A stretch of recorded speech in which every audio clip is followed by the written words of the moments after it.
Hello, this is your host, Todd Lewis of the Praise of Folly podcast. I'm once again joined by Keith Preston, Aleksey, and Florian. Now, some of you might be wondering why we've had two roundtables in 1 week, and that's because for the next 3 weeks, up until June the 15th, we won't be having any roundtables. They'll be scheduling issues with both Keith and I, so we just feel like it'd be best to just not schedule anything for those 3 weeks, and so to cover the drought, we did 2 episodes in 1 week. So today's episode is was Plato a communist or a socialist or whatever?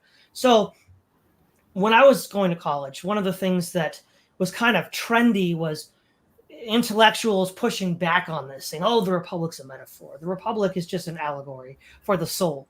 And it's like, well, okay, so what, right? Let's look at like the fascist, Mussolini, right? Mussolini says that there's a national spirit, and that national spirit has to be represented in the nation. Just because the national spirit is some ethereal, otherworldly thing doesn't mean Mussolini doesn't want a physical manifestation in alignment with it. So I don't really think that that's a very, and philosophers in general, right? With the philosophy of ethics, philosophers will paint the ideal and then say that a man must conform to that ideal in his life. So in that regard, I think the issue then is, should we take Plato to have said to mean what he says, right? Is there any indication that it's a satire? Is there any indication that it's not what he meant it to be? There's a couple things you might say. You might say that the laws is a little different than the Republic, and that they don't have a community of property or women like is advocated in the Republic. But I think for various reasons we should consider carefully whether Plato was a socialist, communist, and or fascist. So firstly, we have Plutarch in his Life of Lycurgus. Now, he was a Middle Platonist writing in the 2nd century AD, and he argues that what Lycurgus did, building a Spartan commonwealth, is exactly what Plato was trying to do. His, being Lycurgus, design for a civil polity was adopted by Plato, Diogenes, Zeno, and by all those who have won approval for their treatises on the subject, although they left behind them only writings and words. Lycurgus, on the other hand, produced not only writings and words, but an actual polity which was beyond imitation, and because he gave to those who maintained that the much talked about nature disposition to wisdom exists only in theory, an example for an entire city given to the love of wisdom. So from Plutarch's point of view, who himself is a Platonist, he takes Plato to have been writing a political treatise, or at least partial political treatise, because you can't differentiate the political from the ethical with ancient philosophers. Aristotle devotes an entire book of the politics to refuting Plato's communism, what he calls the community of property and the community of wives. So again, from Aristotle's point of view, and he was a student of Plato, he argues that that is exactly what Plato was saying, and it wouldn't work. And he gives a lot of arguments that one might be familiar who's heard, like Thomas Sowell. A lot of the arguments against communism given by Aristotle are given by a lot of libertarians and conservatives today. Also, now, whether he's a socialist or communist or not, I know one time, Keith, when we were debating Brenton Lengel and Ben Burgess, I said Sparta was socialist, and Ben was like, no, it's not. Well, for the record, I quote Karl Klotuski, the Marxist historian. He says, it is sometimes debated whether the honor of having inaugurated the history of socialism should fall to More or to Munster, both of whom follow the long line of socialists from Lycurgus and Pythagoras to Plato. He gives more names, but again, he considers Plato a socialist. We also have in his The Open Society and Its Enemies, Karl Popper responding to the idea that Plato was an authoritarian who sought to micromanage society. Now, the kind of interpretation of Plato he was responding to was the National Socialist version, that Plato was himself a National Social, was a proto-fascist, basically.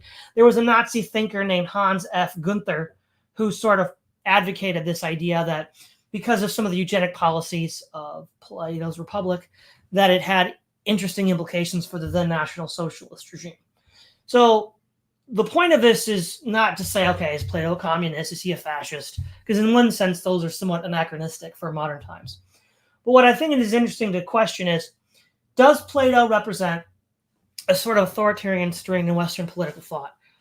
And I think you can argue broadly, generally, that he represents a kind of character we're all too familiar with today, right? The character of the intelligentsia, who doesn't like the society that he lives in. He often sympathizes with authoritarian neighbors. And the Cold War would have been people who sympathize with the Soviets rather than Sparta. And we have some reason to believe that Socrates was like this because many of Socrates' students, after the end of the Peloponnesian War, became a part of the 30 Tyrants, a ruling council over Athens as proxies for Sparta. So that the question then becomes, well, where do they develop these sympathies for Sparta's authoritarian practices? And the implication was Socrates. And so the famous trial and execution of Socrates in 399 BC was in part viewed by the Athenians as, this guy hatched all these, dragons that we had to put down when they sided with Sparta. So I would argue that Plato, like many modern philosophers today, has an idealized view of what he thinks humanity ought to be, and then imposes a sort of authoritarian political structure on top of that in order to make that real. And certain elements of the Republic, which might seem outlandish, like the absolute communism that he mentions, or the guardians having men and women both fighting in combat. There are classical archetypes for this, right? So, of course, Sparta itself is a society in which it's carefully micromanaged by the state, and property is, there's no money in Sparta, right? At least not in the initial constitution. And the Greeks have the legends and myths of the Amazons. So what Plato is doing is he's looking at the Greek landscape of both myth and legend, history and politics, and coming up with this synthesis. That's my proposition.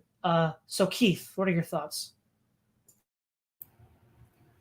Well, it's always interesting to look back to historical examples of past societies and past thinking and see how they mirror modern societies or modern ideologies in various ways.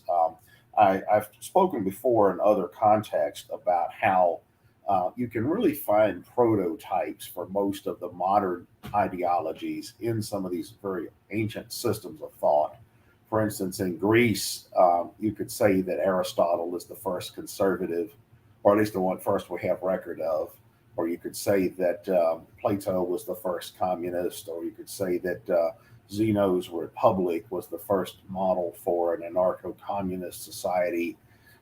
I've heard Diogenes described as the first libertarian, and I've heard the Sophists described as the first fascist because they had an ethos of might is right. And I've also heard Epicurus described as the first liberal. And you can find parallels to this in ancient Chinese philosophy and then the philosophies that developed in other cultures during that time period. So it is interesting to go back and look at these parallels. And I tend to agree that Plato is very similar in his thinking to what you find in a number of modern ideologies that postulate the idea of a philosopher king or something comparable as the embodiment of the state or the highest form of rulership. During the Cold War, it was fanciful to describe Plato as being the first communist. I know I used to have a neighbor many years ago who wasn't the most educated guy, but he was something of a John Bircher type in his political outlook. But one time he showed me a copy of Plato's Republic that he got from some used bookstore somewhere. And he told me, he says, yeah, look at this. This MFer was the first communist. So this is a widespread idea for sure. It's also true that the idea of the philosopher kings is fairly similar to concepts like the Führer principle, the Duce, the maximum leader, ideas like that we have found in modern totalitarian regimes. Although I think if you look at what Plato actually prescribed in terms of what his republic would be, it is very similar to a lot of leftist ideals. It's somewhat similar to Fabianism. You could even say it's similar to progressivism, or modern managerialism with its cult of the expert. It's the expert who must be the one in charge. Um, so it does overlap with that kind of thinking quite a bit, and I think it's interesting too to discuss uh, the polities of ancient Greece and how they resemble modern societies.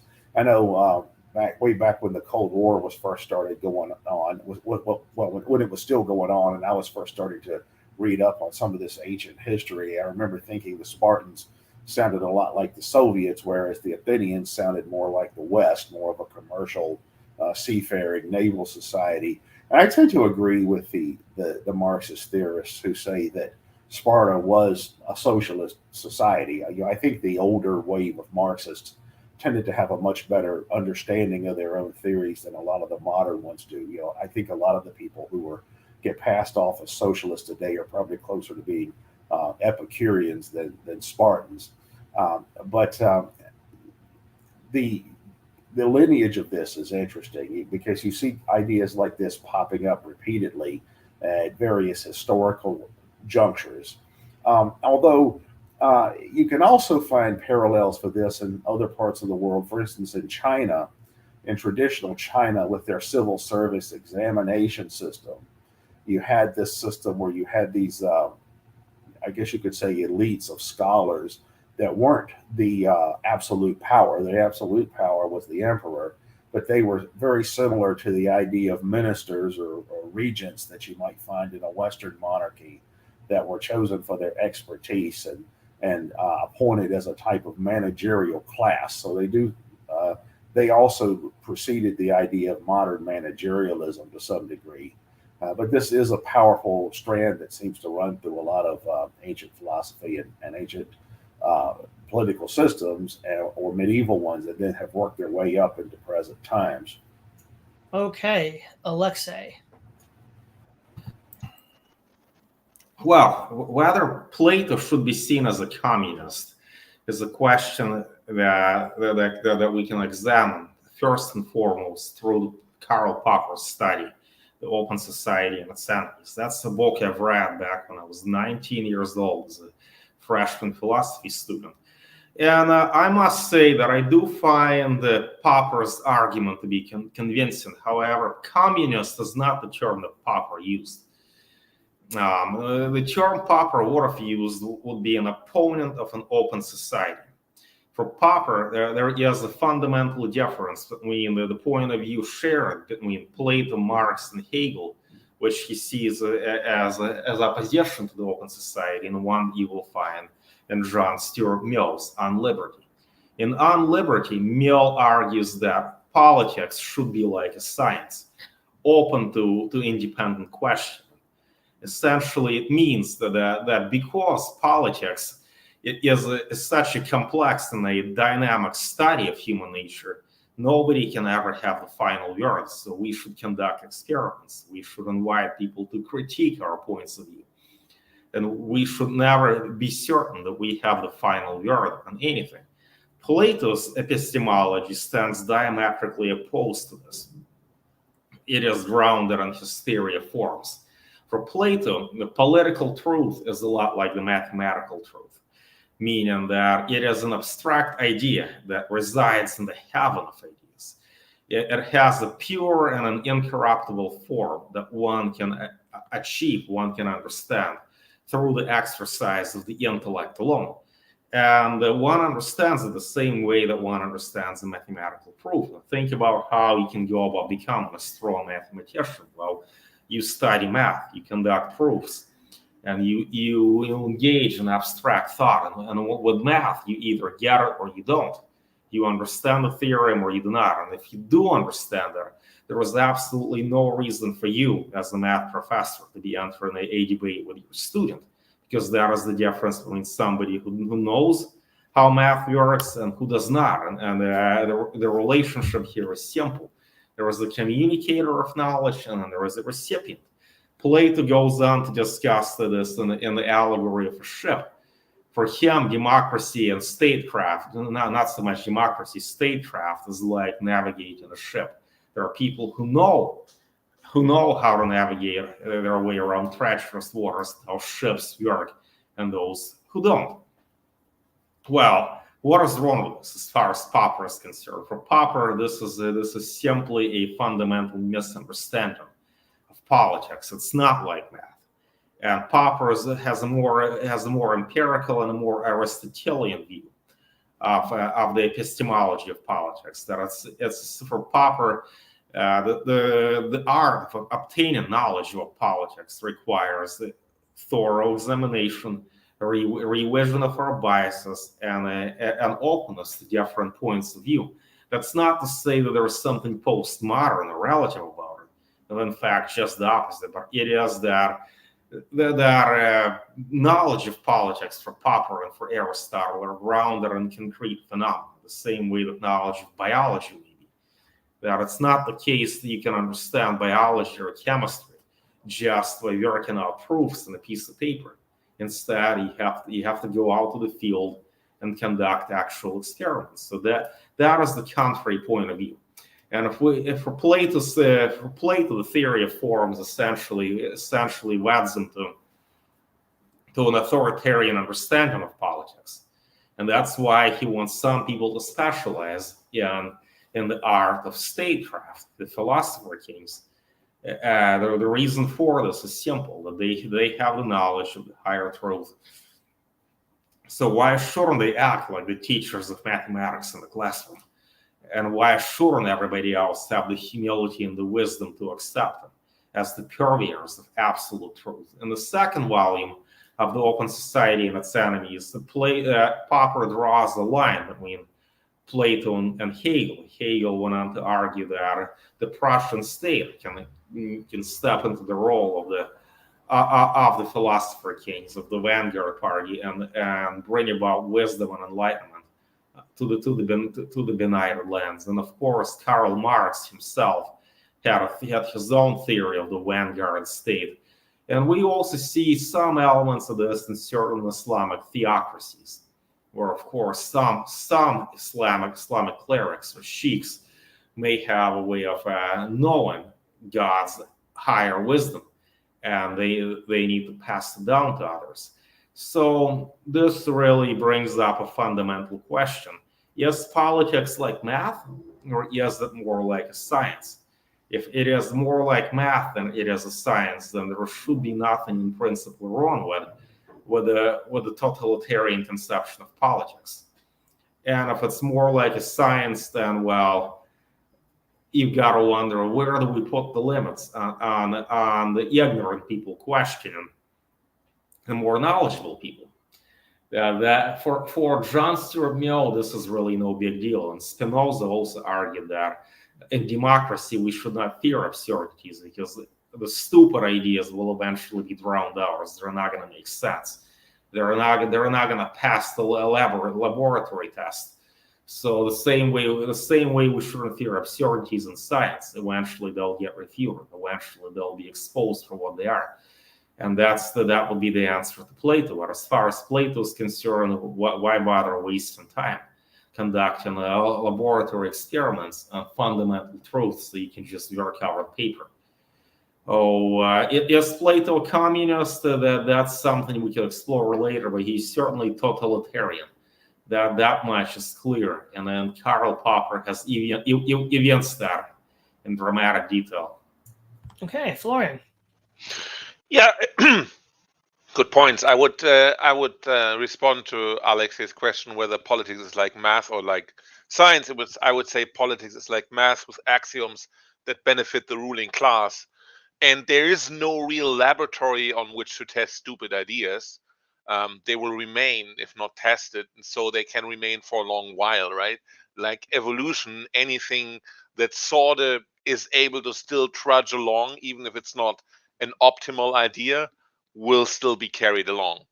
I think communism is, there are many, I would not say that Plato is a communist, but there are certainly many ideas that he has in common, or that the ideas in the Republic have in common with communism.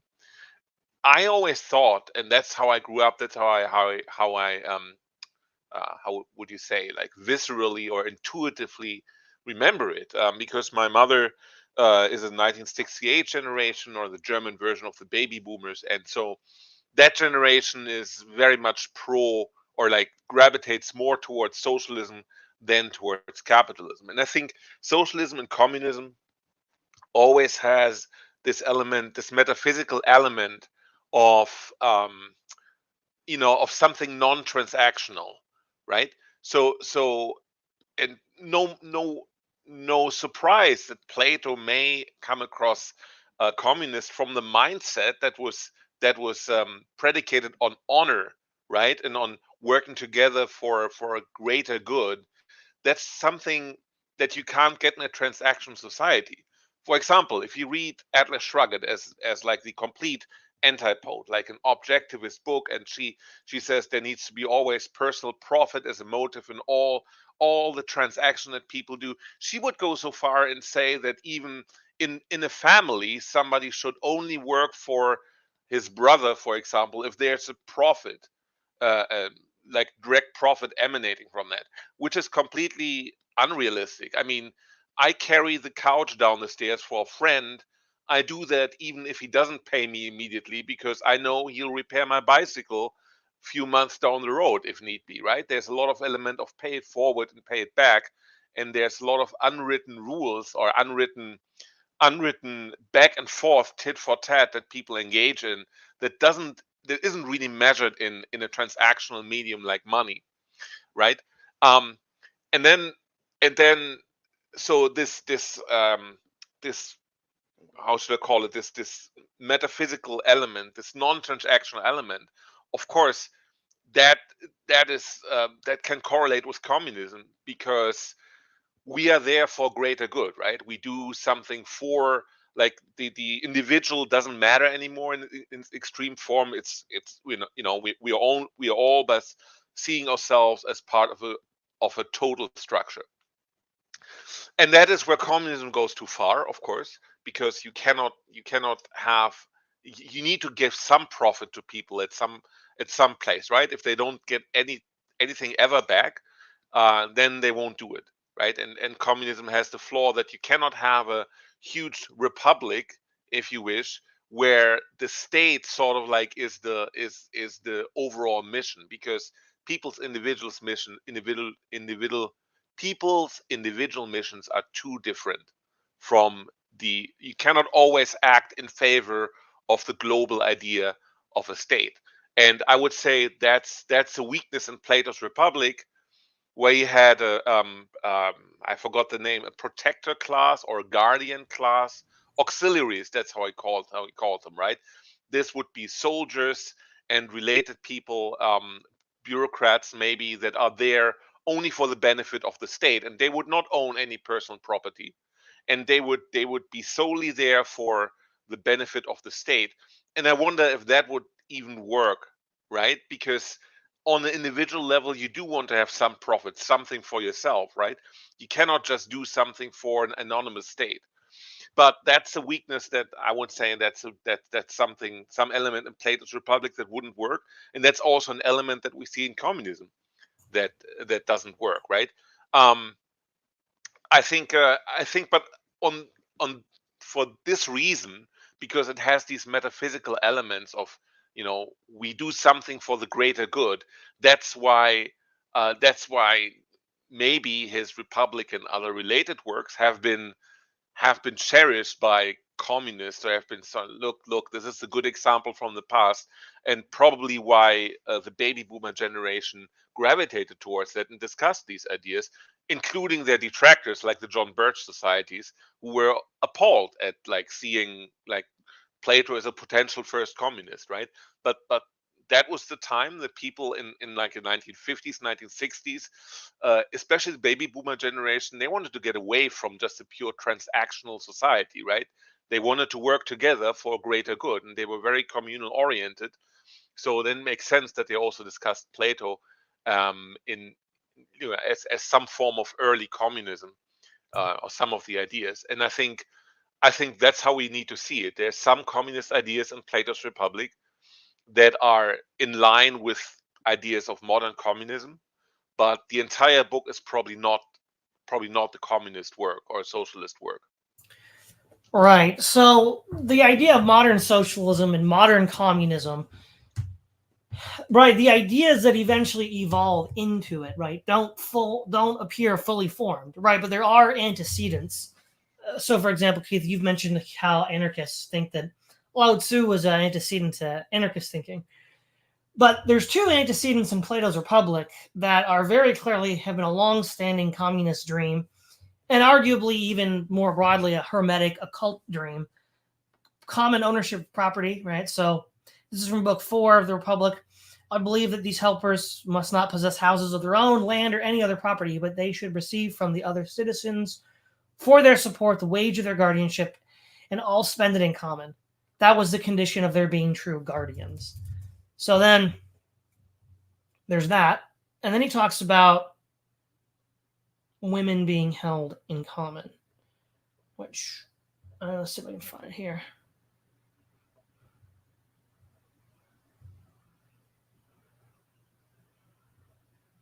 Well, I can't seem to find it at the moment, but he also then talks about women being held in common, which is the other, which that's sort of like the free love 1960s kind of vibe that,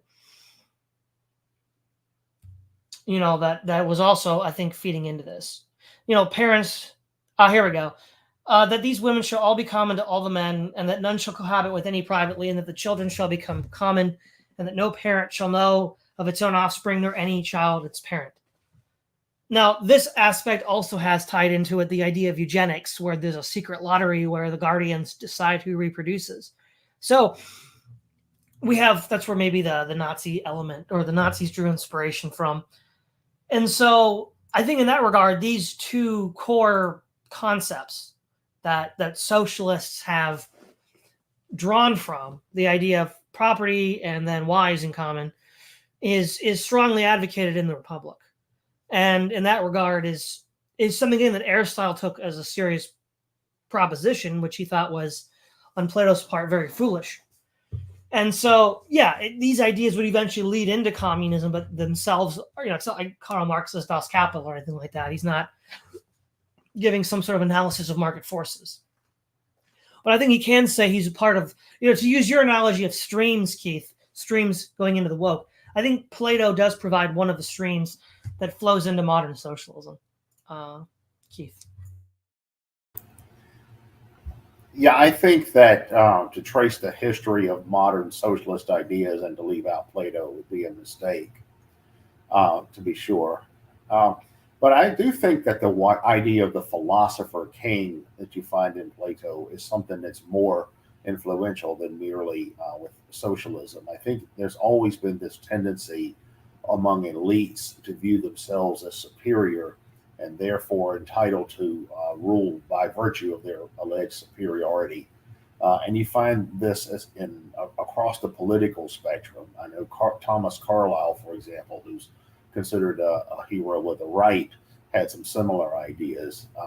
At the same time, this idea has always been often been criticized by populists as elitist. I know back in the day when the Supreme Court in the United States tended to be more liberal, it was common for conservatives to lambaste the Supreme Court, saying, well, the Supreme Court are just a bunch of, unelected philosopher kings who were trying to pass laws from the bench, based on their own alleged superior enlightenment. Now, what's interesting is that now that the Supreme Court has become more conservative, now you hear the exact same thing from liberals. Nowadays you hear liberals saying, well, the Supreme Court's undermining the democratic process. They're just a bunch of elitist reactionaries that are trying to push their own ideas on society without any kind of accountability. So a lot of this obviously is dependent on ideological vantage points and political circumstances. But there's always been this idea, I think, that that somehow you can trust elites to run society in a way that's beneficial, in a way that common people aren't able to because they lack the knowledge or experience. The idea behind the Hindu caste system, for example, one of the ideas you find in that is that the superior caste is the Brahmins, who are a caste of scholars and clerics and people who would be considered experts in that kind of cultural context. And traditionally, they're supposed to be the rulers, and they rule over the military and then merchants and workers and non-caste people and all of that. And that kind of thinking has actually influenced sectors of the left as well. Remember, Allen Ginsberg was a counterculture figure from the 60s, and he was very interested in Hinduism, but he actually advocated for a westernized version of something like the Hindu caste system. This is a recurring set of ideas that you find throughout various historical societies, not just in Greece, not just in the West. But Plato does sound remarkably similar, though, to many modern leftist ideas. Like Todd mentioned, the idea of free love, where the females are communal property, and not in addition to the collective ownership of property. It's also interesting too to consider Plato's relationship to Socrates. That was alluded to by one of you earlier. Socrates is widely thought of as having been a martyr for free speech or freedom of thought or freedom of religion or something like that. And I'm not sure that that's really what the historical record supports. I used to have a friend of mine years ago who was a classicist. He studied the classics academically. He was also an anarchist, and he used to say that no, actually, Socrates was trying to initiate a fascist coup against the Athenian democracy. So he ultimately got what he had coming to him, if that was this guy's interpretation. And I think a case can be made for a vantage point like that, interpreting the life of Socrates. There seems to be some hints of that in Plato and others. And Plato was of course, a student of Socrates, and it could be that Plato derived a lot of his ideas from Socratic thought initially. So who knows? All right, Aleksey. Where I left off last time was that Plato was certainly a totalitarian, but whether he's a communist is an open question.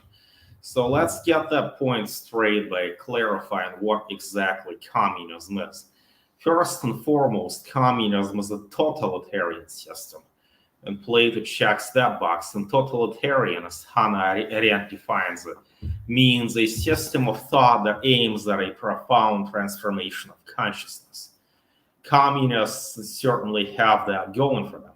For instance, Leon Trotsky argued once that with the new Soviet man, with Lenin's new Soviet man, there will more and more Soviet citizens would be as literary gifted as Goethe and as wise as Aristotle and whatnot. And of course, chess was the vehicle of propaganda in the Soviet Union. The one reason the Soviet government invested a fortune in the formation of chess talent is that this was supposedly a way to show the world that socialism produced the best young men and women. And of course, the other implication of this transformation of consciousness is that a true Soviet man, a new Soviet man, would not be greedy like a capitalist. He would be very altruistic. In a way, he may have some Buddha-like qualities, who's not interested in material riches, who puts the well-being of society and that of his neighbors over his own. And he becomes utterly incapable of aggression, competition, avarice, and so on and so on. Of course, and in reality, it ended up being entirely different. Though the bigger point of communism is that the society should be utterly classless. There should not be a society of bureaucrats, privileged party servants. And this is one account on which the Communist Chinese Party criticized the Soviet Union, that Soviet Union was full of apparatchiks and people who essentially live off the state, who are parasitical, who are corrupt, who are hypocritical in every possible way. And this is why many Chinese critics of the Soviet Union thought that the Soviet system was destined to fail, as it was not living up to its own promise. It was not undergoing the kind of profound transformation that communism should have created. Of course, you could say the same about the Chinese, but it sounds as if they've done a better job of hiding these apparent flaws in human nature. But the point of communism is that it's meant to overcome human nature. The human nature is an illusion. It's fictitious, that it's a product of a false consciousness, But if that you're so, why are we seeing so much hypocrisy and corruption in the Soviet government elite? That's a serious problem. Now, what would Plato have to say about this? Well, as you mentioned, Todd, that in the Republic, obviously, we see different categorizations of people. We're not seeing any pretense of a classless utopia, any pretense of equality and status. And what's more, Plato did not argue for the complete abolition of private property. And instead, he argued that only the guardians and the warrior class should be devoid of private property, should be living off the largesse of the public generosity. However, the producer classes, the artisans and the farmers, you're welcome to exchange private property. So that right there is already a deviation from the communist doctrine. So I'd say Plato only checks off some of the boxes here, meaning that he is totalitarian and he aims at a complete transformation of consciousness like a communist, but his commitment to the abolition of private property, the abolition of private property is not as absolute as what a Marxist-Leninist, the Vanguard Party, would insist upon. So my assessment is no, Plato is not quite a communist and probably not even a socialist. He's just an archaic totalitarian who inspired many ensuing generations of totalitarian thinkers across the world, even in Islamic traditions. But it'd be anachronistic at best to say that he was either a socialist or a communist. And nothing that we read about in the Republic is entirely compatible with North Korean Juche or with Fidel Castro's Marxist-Leninism in Cuba, or anything that we've seen anywhere in Eastern Europe or the Soviet Union. Well, maybe Keith's friend was right and he was a fascist. Florian. Yeah, that could be. Maybe he was a fascist, because certainly the guardian class or the warrior class, that reminds me of was it Heinlein, Starship Troopers. Yeah. And I still have to read the book, but the movie depicts a class of warriors that are higher in rank than normal citizens, and I don't know whether they live in material poverty, basically, or they don't have any personal property, whether they have to live on the largesse of the state. I think they get a pension or something, but that's not really touched upon much in the movie. But yeah, that would basically parts of what Plato describes is compatible with fascism, right? Especially the auxiliary, the warrior class as protectors. And also we have to keep in mind that Plato's Republic is just an ideal vision, right? There's three classes, like the philosopher kings, the auxiliaries, the guardians, the warriors, all those are auxiliaries, and then the producers, which are craftsmen and workers. But anything, okay, maybe women are communal property, which can be explained with like a mindset people had at that time. That time when Plato was alive, there also existed slavery, and slavery wasn't really seen as this ultimate evil, I think.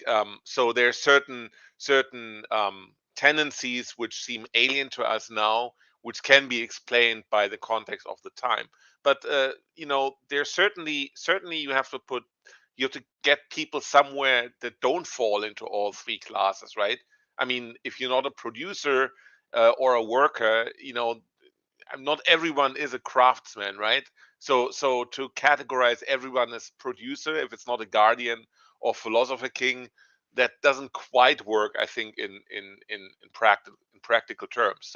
So while communism itself has actually set up a certain schedule or certain idea of how to put the communist ideals into practice, right? So it's a much more pragmatic philosophy than what Plato presented, right? It's also interesting because communism never advocated for philosopher kings as a class.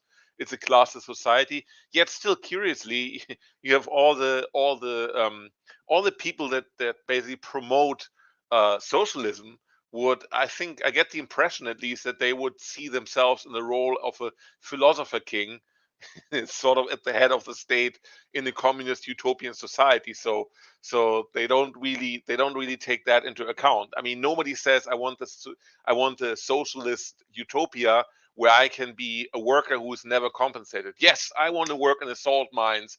I just want to produce for society with getting nothing back. That would be my ideal situation. No, the people who, I mean, the people at universities who espouse socialism as an ideal society, they certainly would not see themselves in the role of the worker, right? So I think it's really fun actually to look at Plato and see what parallels there are, and it's certainly, as Keith said, important to to not overlook Plato if you look at the discussion of the roots of socialism versus capitalism and all that. But yeah, ultimately it's an ideal vision that Plato presents, and there's some elements of communism in there, but it's no, I don't think he was a socialist after all. Right. So, sort of leading into the final thoughts to sort of reinforce what Alexei was saying about Karl Popper, as is statecraft like math or like science? In more abstract philosophical terms, you could say a priori or a posteriori. And Edmund Burke, in his Reflections on the French Revolution, gives a similar account far earlier, and one that I'm sympathetic to, about how you do political science. He quotes, and I quote, "The science of constructing or renovating or reforming a commonwealth is like every other experimental science, not to be taught a priori. And a short experience cannot instruct us in that practical science, because the real effects of moral causes that operate through the feelings and attitudes of human beings, are not always immediate. And something that at first is prejudicial may be excellent in its remoter operation, and its excellence may even arise from the bad effect it has at the start. The reverse also happens. Plausible schemes with pleasing commencements often have shameful and lamentable conclusions." So, I mean, I agree with that broader theory of political science. And again, the title of today's episode was Plato, a Communist. That was more to be tongue-in-cheek in the idea that Plato has been used or cited as inspiration for authoritarian ideologies throughout history. And I think maybe you could argue Plato comes closer to the fascist or National Socialist regime, because while he does have the philosopher on top, he does put the warriors right beneath them. And in the degraded forms of the Callipolis, the highest of the degraded forms is the timocracy, the rule of soldiers who focus on honor. And specifically the key thing about eugenics. That, to me, given the Nazi policy, really, I think, helps solidify that claim. And again, in National Socialist Germany, the state didn't own all the property, and classes didn't cease to exist. So maybe that's a more accurate reflection in the modern world of Plato's authoritarian views. Keith. Well, a lot of these types of philosophies tend to overlap with each other in ways that a lot of people aren't familiar with. I don't know if I've mentioned this book on some of your past programs before or not, but there's an interesting book from the 90s called The Lost Literature of Socialism by George Watson, who was an English literary critic who went back and reviewed the writings of the very early socialists from the 18th and 19th century. And one thing that he found was that a lot of these people were far less egalitarian and far more elitist than the popular image of what socialism is today. A lot of the sympathizers with socialism came from the aristocracy or from more elite sectors of society who lamented the impact of the Enlightenment, of classical liberalism, the Industrial Revolution, early modern capitalism, and things like that, and actually wanted to have a return to a more traditional society that was more communitarian and more structured in a way where you had social hierarchies based on status and positions of superior quality, at least this kind of aristocratic vision of society. And that was a tendency in early socialism. And then, of course, you had other things as well. You had utopian socialism, the idea we're going to have communes with, lakes of lemonade and things like that, like in Fourier. And then you had the Marxist version, which is about warfare between classes. But those weren't the only types of socialism. And I think some of these older types of socialism that Watson described more closely resembles the Platonic ideal. And in that sense, I think Todd heard Todd say before that perhaps the fascists and National Socialists were really the truest socialists. Perhaps the communists were really more like a lumpen bourgeoisie or lumpen proletariat or something like that.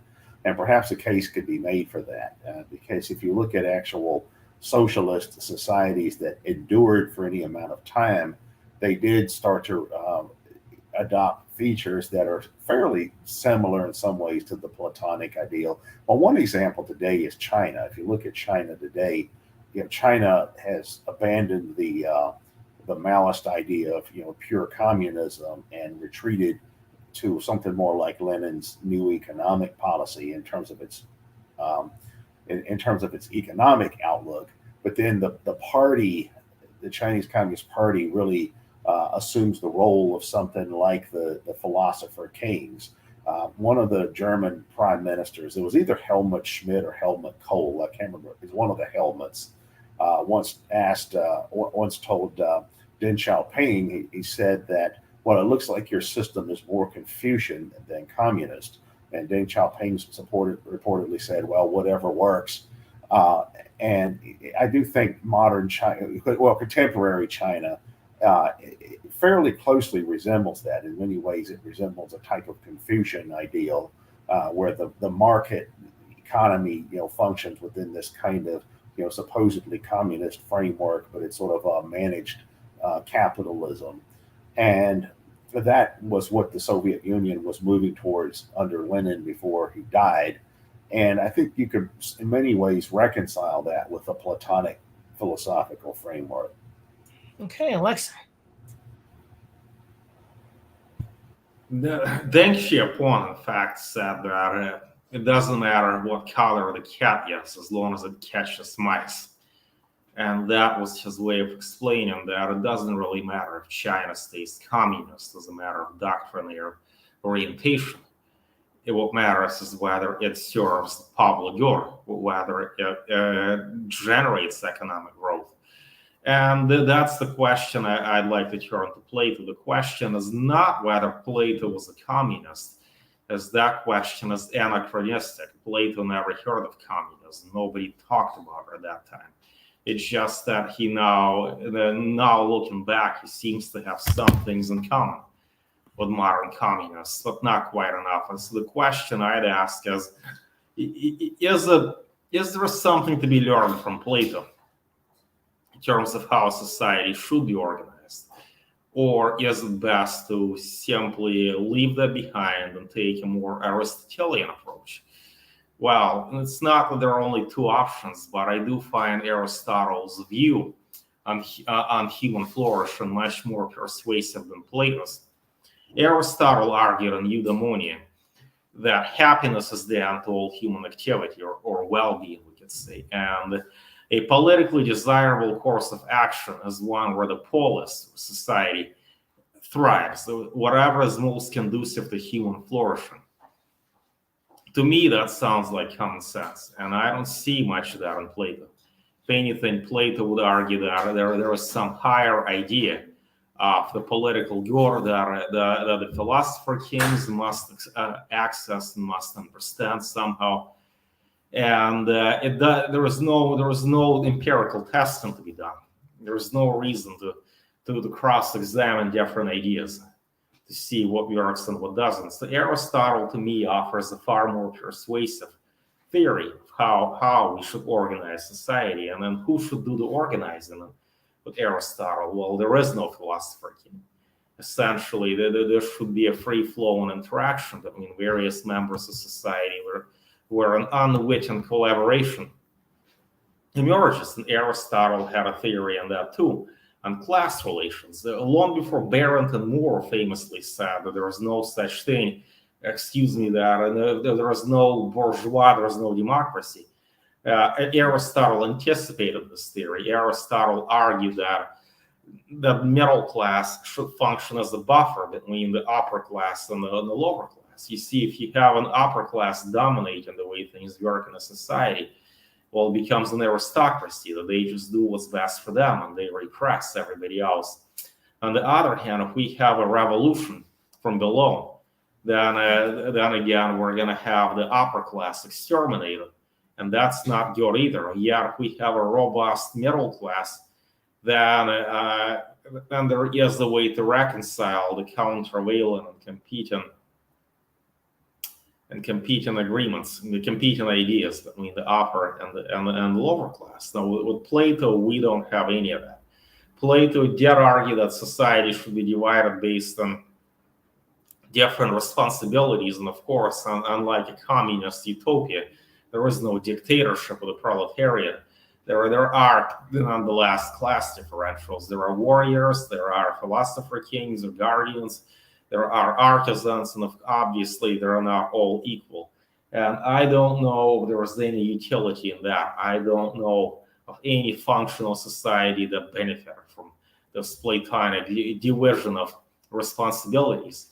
If anybody here has any idea of how we can find or extract utility or practical value from anything in the Republic, please let me know. But my point of view is that there is just none to be found. All right, you get the last word, Florian. Yeah, I think the practical value of Plato's idea would be if you send your warrior class to war. Okay, so that then they can then they can gain you some territories or they can increase your power. But I agree with Alexei. If you have in a way, Plato also had a middle class in mind, right? If you philosopher kings, the warrior class, and the producers, then sort of the warrior class were the managerial middle class, the protectors of the kingdom, and so on. But that may not really work in practice, in practical terms, because you predefine and put certain people into their role. I think Plato was very overly optimistic in saying that everyone can be, you can determine easily what somebody does best in society, and then you have people that naturally gravitate towards being a warrior, and people gravitate towards philosopher king, and other people gravitate towards producers. That's not how it works in practical terms, right? So I would agree with Alexei and say that the middle class that Aristotle envisioned is a middle class that emerges by a free flow of value through society, basically. That is and just putting up a system that allows the emergence of a middle class, that is what stabilizes society. And in a way, there really is actually no that's actually something I can end the discussion on. You need a middle class that emerges from the free flow of value throughout society. All right. Thank you, Keith, Alexei, and Florian. And again, for those who joined us late, there will be a 3-week break between this and the next roundtable, which will be June the 15th. This is Todd Lewis, Praise of Fire podcast, signing off.